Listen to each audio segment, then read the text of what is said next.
Okay. Uh, so before I get started, I want to apologize about yesterday that my episode didn't upload until I want to say almost 12, and that is due to some technical difficulties with that happened with the hosting site. I was trying the night before and it just wasn't uploading. Like I had all the content, I had everything, had the description, had it edited, all of that. And it just wasn't uploading. And so I tried again yesterday morning and I said, "Okay, I just sent them an email and we got it fixed." It was really stupid. I just had to log out of my account and then log back in. I don't know. I've never had to experience that. But anyway, I apologize for that, and hopefully that doesn't happen again. But if I do experience troubles like that again, I'll just try logging back out and logging back in, I guess. Okay. Now, on to the news. Um, so I'm torn between two stories on where to start. And I think I'm gonna start with Andrew Cuomo.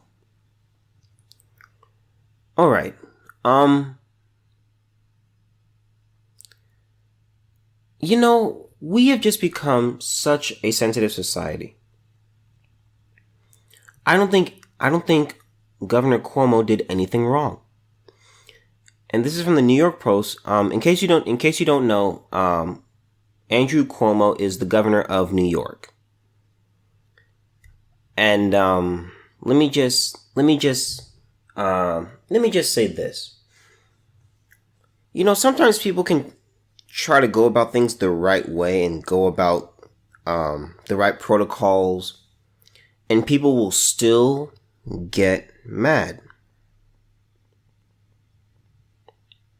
They will, and there's nothing you can do about it. And it's just horrible of all of these. To me, it's just horrible that you have this issue where people just can't. People just take things. People just take things the wrong way, even when you try to be politically correct. Now, also in case you don't know, um, Andrew Cuomo is the older brother of Chris Cuomo, who you see on CNN. Remember the guy with the whole Italian slur and that whole thing. So that's his brother. So they are related. So if you're thinking and you didn't know that, yes, they are related. But let me just go into this article. So Governor Cuomo drops the N-word during live radio interview. All right. And this is from the New York Post. Governor Andrew Cuomo uses the N-word during a live radio interview Tuesday while discussing racism against Italian Americans. Cuomo called into WAMC radio where he was asked about the controversy surrounding Indigenous Peoples Day, which was celebrated Monday at the same time as Columbus Day. He quickly turned the discussion to a New York Times op-ed that ran Saturday about the treatment of Italian Americans in the past, and said the entire N-word while talking about slurs once used against the Italian community. Here's what he said. I want you to listen to what he says. They used an expression that Southern Italians were called. I believe they were saying Southern Italians, Sicilians. I'm half Sicilian. Were called quote unquote, and pardon my language, but I'm just quoting the Times, nigger wops. N-word wops as a derogatory comment, Cuomo said, slowly and clearly, saying the whole inflammatory epithet. Okay. Bless the Lord, oh my soul. Okay. He said he quoted the Times. He quoted the New York Times. He just took exactly what they said. It's not like he just said it right out of his mouth where he's just like, oh, those niggers over there, man, they just, it's not like he just said it. And let's just say this. Let's say, okay, did he say the N-word nigger? Yes, he did. You guys already know I don't care. There are much more concerning and pressing matters in the world and my life that take precedent to this. But he was taking a quote. The point he was trying to make by saying nigger wops, and this is just my belief, this is my contention. He said nigger wops. That was to have emphasis and show just how strong the language was. Because many people feel that nigger is a strong word. So he took that part of the quote and he used it to show just how strong, just how, I guess, hurtful the term that, they were called. Nigger wops. Now, I've never heard of that term ever. But I'm not saying it doesn't exist, but I believe that's the reason he used it. But we have to come to a point where we just ask ourselves, when this goes to the free speech thing. When we say free speech, what do we mean? When we say hate speech, what do we mean? This isn't hate speech. This isn't hate speech. He was quoting something. If I read, and let's say this. Let's say I read an article, and in the article there's a quote that says, "I am gay." And I read that quote out loud, and I say, quote, "I am gay," end quote. That doesn't mean that I, Solomon Calvin Green, am gay. That's not what that means. It means I just read something. I just read what was on the page. I read what was on the paper. That's what that means. I remember freshman year, I had 0 period English with my high school friend. His name was Jabesa. And we were the only 2 black guys. We were the only 2 black guys in the class. And we sat next to each other. And we were reading To Kill a Mockingbird. Some of you already know where I'm going with this. And so, in the book, it says the word nigger a lot. And so it was said, and every time it was said, there was hesitancy in everyone else's voice, and Jabase and I received those quick looks to just see how we'd react and if we'd retaliate, or just kind of see, okay, are they going to get angry? What are they going to do? Should I run? Should I stay? Am I good? Am I bad? I don't know. We were just getting kind of those looks. And it was kind of funny. It was kind of funny at the moment, but they were seriously uncomfortable. And every time after class, there would always be one person that would apologize. Always.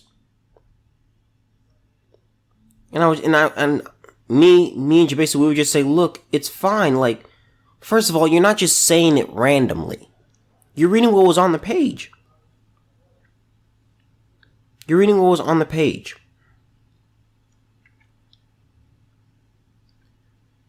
And that's actually one thing I loved about the class, because one of the things that we have to understand about certain books, it's just like the adventures of The Adventures of Huck Finn. It says the word nigger a lot. It says a lot. It uses a lot of harsh language that we're not really okay with today. But we say those words, though, like one of the points of the book today is meant to make the reader uncomfortable. It's meant to challenge the reader. It's meant to ruffle some feathers. That's the point of the book. You're not going to be comfortable reading the book. But anyway, that's an entirely different thing. But give Andrew Cuomo a break. I'm not a fan of the guy. But he was quoting a piece from an op-ed. It's just that simple. It wasn't hate speech. People say they're saying it was a gaffe. I don't think so. I think he used that quote to show just how powerful, it was, to show just how powerful the discrimination was against Italian Americans. I don't care that he said it. He has the right to say that word. You may not like that he said it. I've never been a fan of these double standards that we have, where it's like I, as a black guy, can easily say nigga or nigger, but someone else of a different race can't.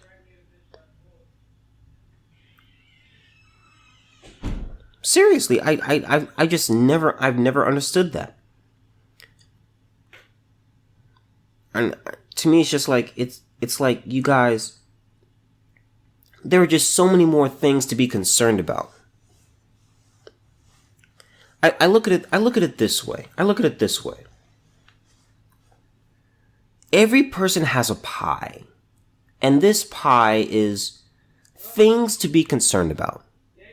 That's what everyone's pie is. Everyone has a certain amount of content. Everyone has a certain amount of topics. Everyone has a certain amount of information. Everyone has a certain amount of events that are important and that they give effort to and that concerns them. This shouldn't be on your plate.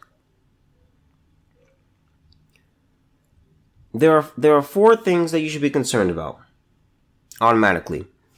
Food, water, shelter, and heat. Okay, just the basics to live. Okay, so those are important.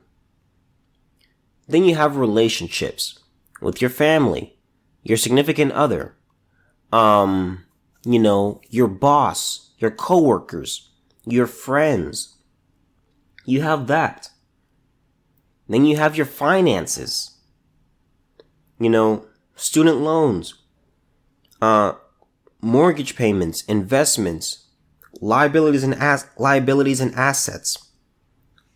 There are just so many other things that are just more important to this that we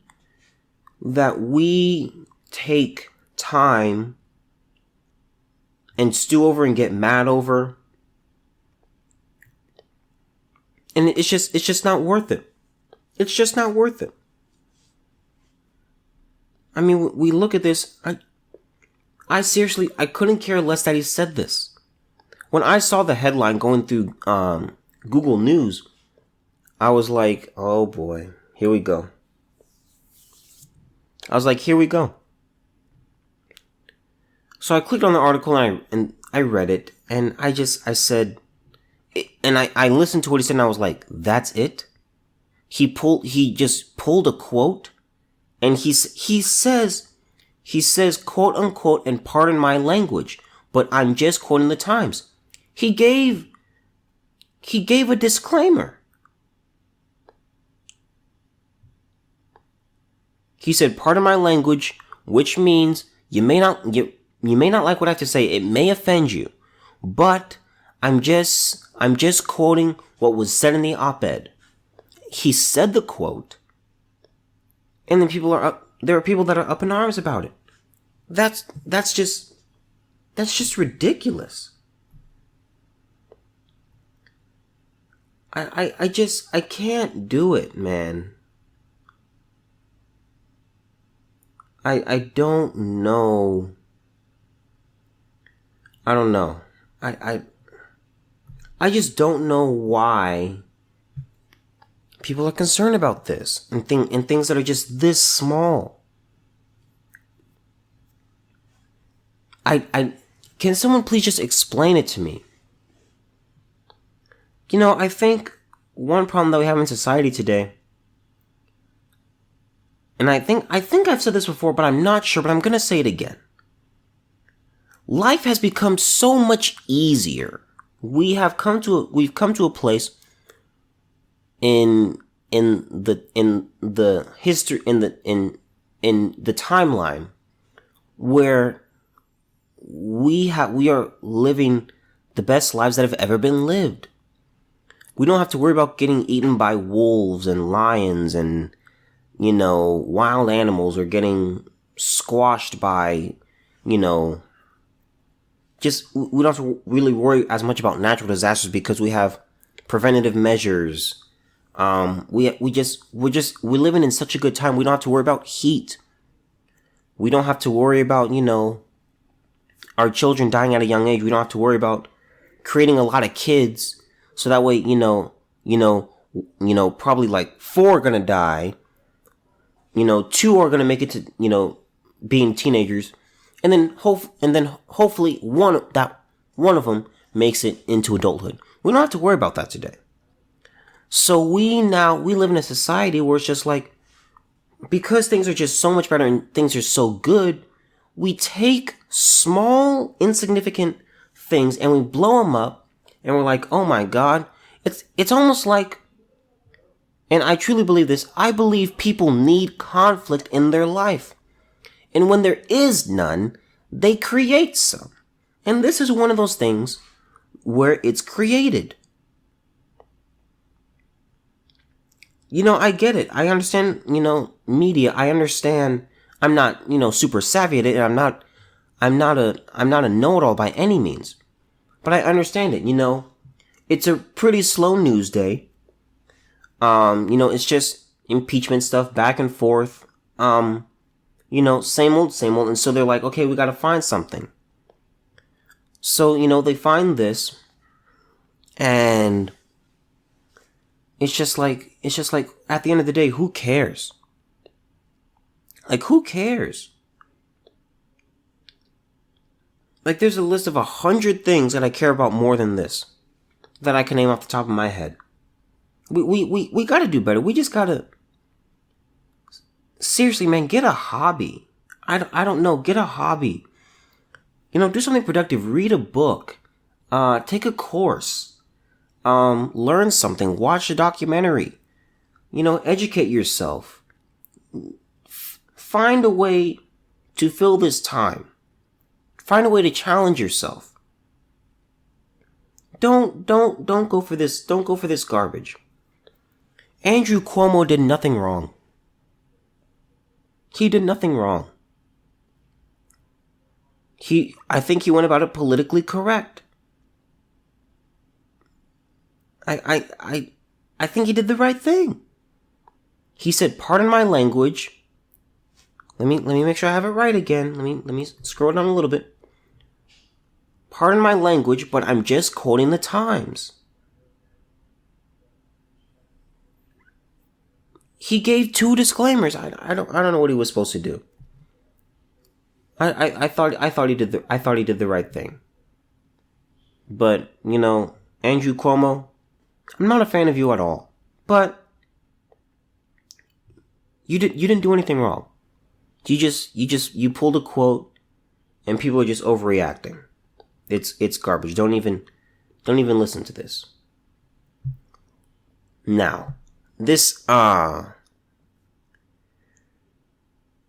next story, I don't know. I don't know what to think about this. I have no clue what to think about this. Because I've kind of seen things similar to this. I've seen and kind of heard stories where, people just immediately confess their crimes and they just turn themselves in, and there's no need for forensic work at all. But this right here is different. This is from the Western Journal. Man shows up at police station with body in his car. Confesses to 4 murders. Yes, you heard that correctly. Let's just get into it. A California man on Monday walked into a police station and confessed that he had killed 4 people, including the one that he brought with him to the station. So this guy brought in something. This guy brought in a corpse into the station, probably because he was like, okay, I'm going to confess to this. And if I just go in there and say, okay, I killed 4 people, they're going to be like, this guy's just crazy. Because let's be real, most people don't confess their crimes. That's a well-known, well-documented fact, okay? So he would go in and be like, yeah, I killed 4 people. And, he would say it however, but essentially that's what he's saying. And they would just be like, they would just try to escort him outside and just be like, okay, this crazy guy, he's just a little bit weird.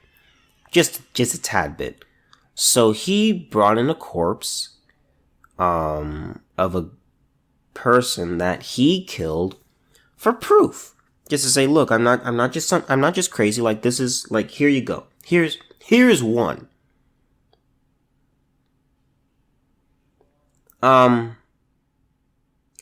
The other 3, that's back in the article, the other 3 were found in an apartment in Roseville, California, which is about 200 miles, and I know where Roseville is. I know people from Roseville. 200 miles south of Mount Shasta in Northern California, where the man surrendered.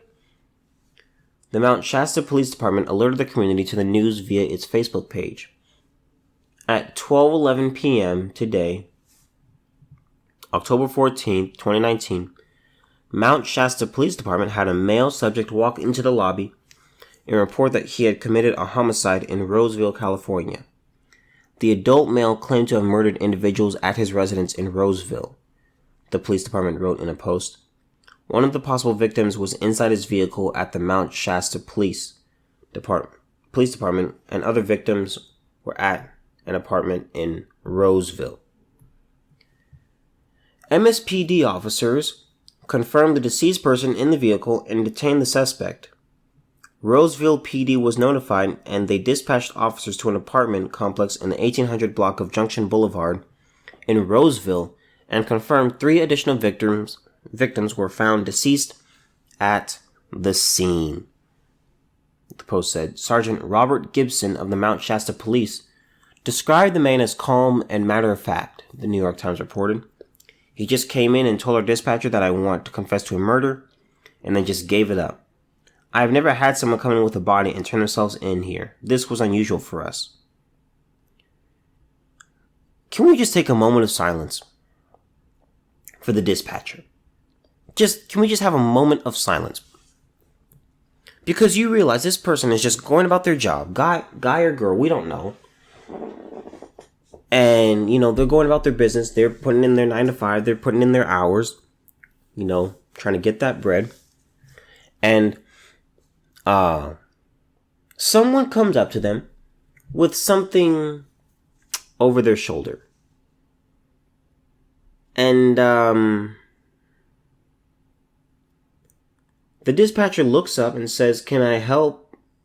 And then they kind of see what's going on. And they're like, they just keep going. They say, "Can I help you?" And they say, "Okay,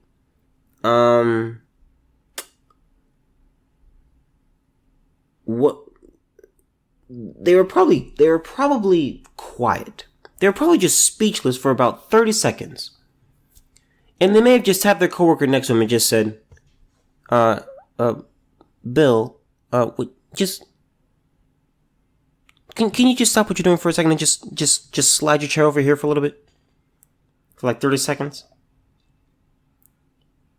I mean, I just can't imagine being the dispatcher. I mean, this is crazy. This is crazy. I mean, I wouldn't even know what to do. I would just be like, look, this guy just confessed to a murder. He's got a dead body in here. What do I do? I wasn't trying to do this. I don't know what to do. That would be my reaction.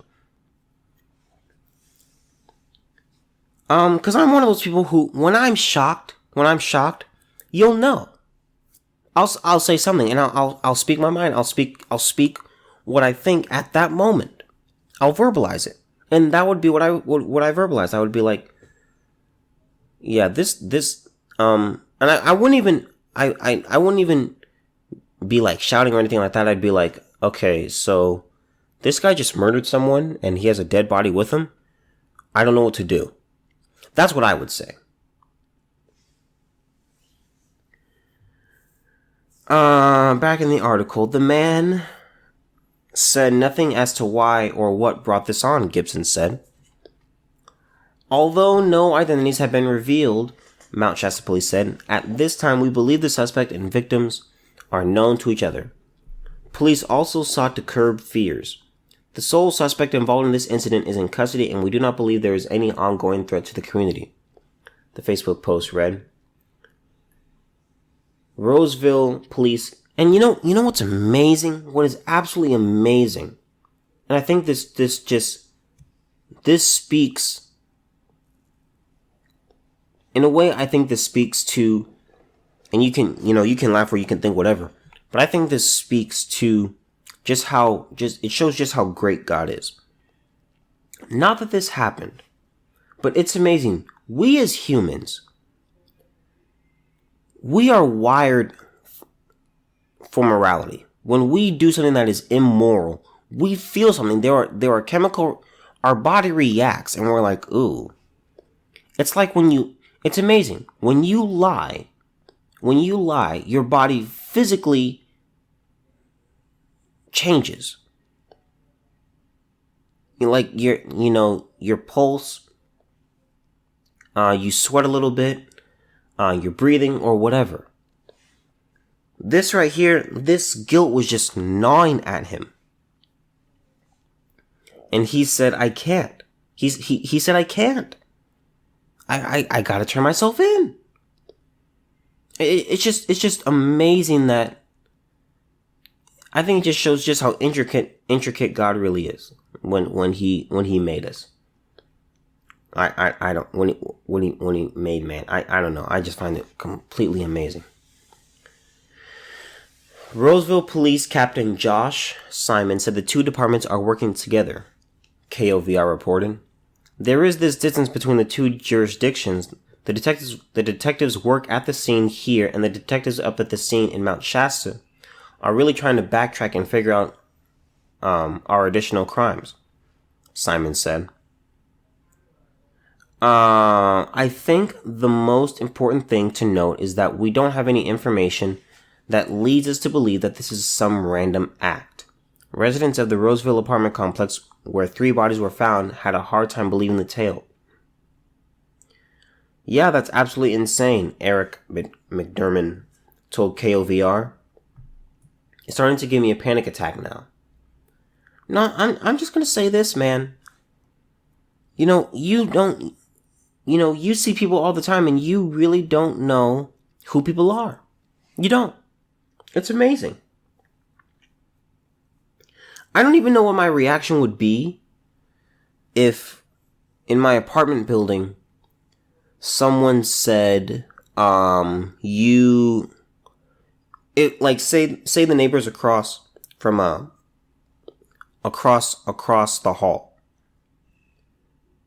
And, they say, oh yeah, police are like, oh, so I'm like, let's say I'm going to class, and there's a whole crime scene out there, and I'm just like, oh my god, what's going on? And then I asked an officer right there. I'm like, officer, what happened? Oh yeah, there was one of the your neighbor murdered 3 people. They murdered their other roommates. I don't even know what I would say. You know what I would probably do? I think I would just reverse exactly what I did. I would just look at the officer,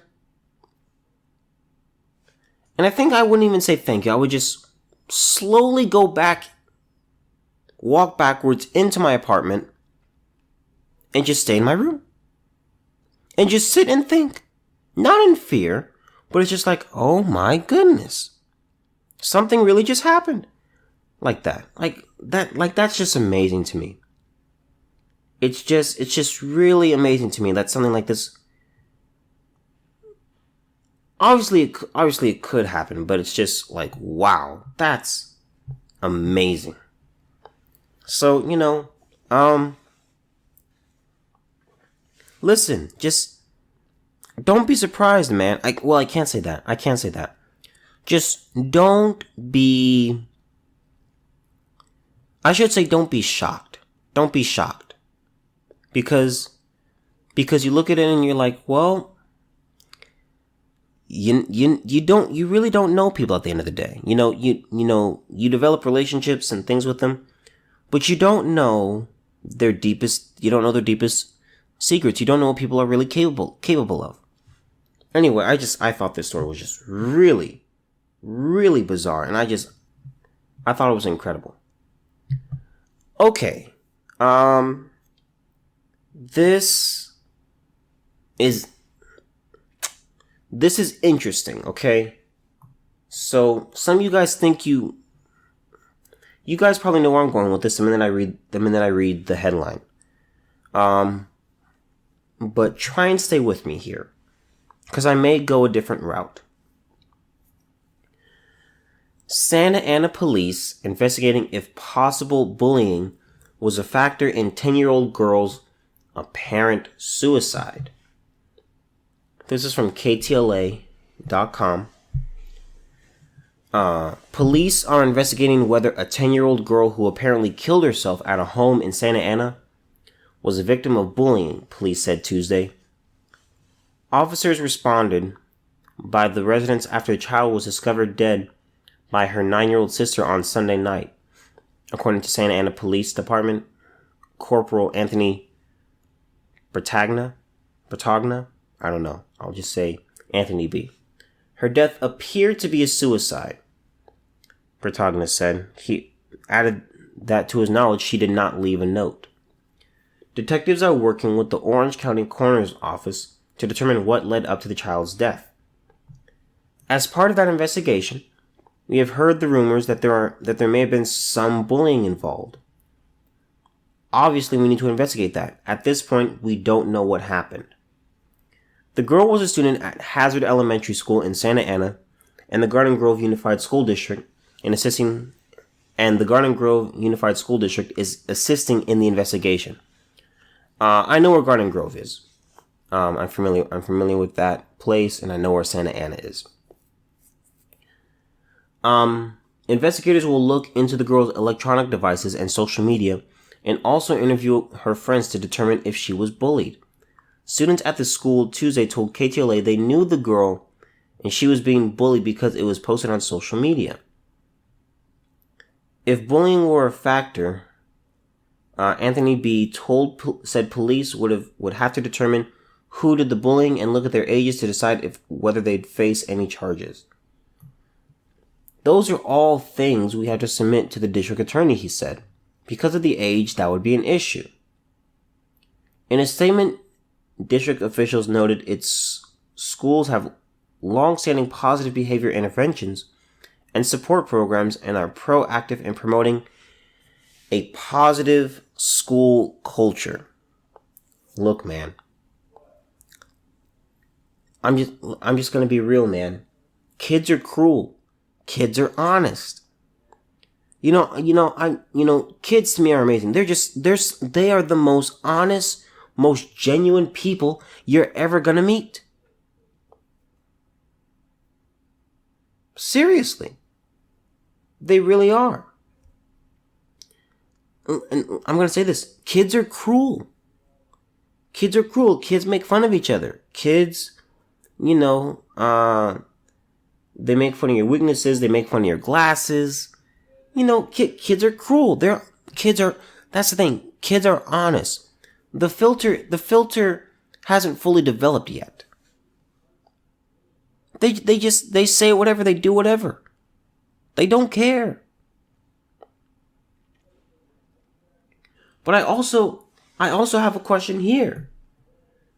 Because the question is, okay, here comes the question again. What is bullying? What does that mean? What happened? Did someone... here's the thing. Here's something that can happen. Someone will see a post and they will think it is directed at them. Now they won't reach out to the person and find out. They may do it, but sometimes they won't. They'll just think, oh, that's about me. And they'll react however. They'll be angry, they'll be sad, they'll laugh, or whatever. So we don't know what happened. Did she get was it a direct death threat? I doubt it. Was someone making fun of what she looked like? It's possible. I'm going to say this. If it was bullying, I think it could have played a factor. Because remember, you guys know how I view suicide. Suicide is always the fault of the person who actually commits, who actually takes their own life. There can be influences for sure, but at the end of the day, it's my responsibility and it's my life. And either I take my life or I don't take it. So at the end of the day, it's that person's responsibility. And we don't even know if she did commit suicide. They don't really give a lot of details. They say a bunch of nothing in this article. Officers responded to the residence after the child was discovered dead by her 9-year-old sister on Sunday night.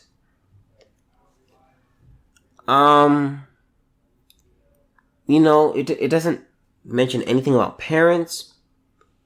But I'm gonna say this. If there was a if parents actually did do something about this, well, let me say this. If the parents were not there at the home, that's a crime. Okay, that would have been a crime, unless there's someone over 18 who's already at the home. Okay, so I'm not saying they killed her and left. I'm not saying that. We really don't know what happened. They give a bunch of nothing. What is tragic though, and what's certain, is that a 10-year-old girl is dead. Unnecessarily. And it breaks my heart. For whatever the reason was, whether suicide, homicide, accident, that's it. It's really unfortunate. It really is. And I hate seeing things like this. I don't typically say that, I love kids. I don't. I know I'm going to love my kids. But, what I do love about kids is just their honesty. I think kids are just some of the greatest people you can meet. They can be such a joy. They can be a burden, absolutely. They can be super annoying. You can want to drop kick them. But they're just super fantastic to be around, man. most of the time, if there's a lot of you know there's a lot of factors into whether you enjoy being around a certain kid or not. But anyway, this hurts and it's sad, and I don't like seeing it at all. But this is what it is, and we'll see what happens. And that's all I got for you today.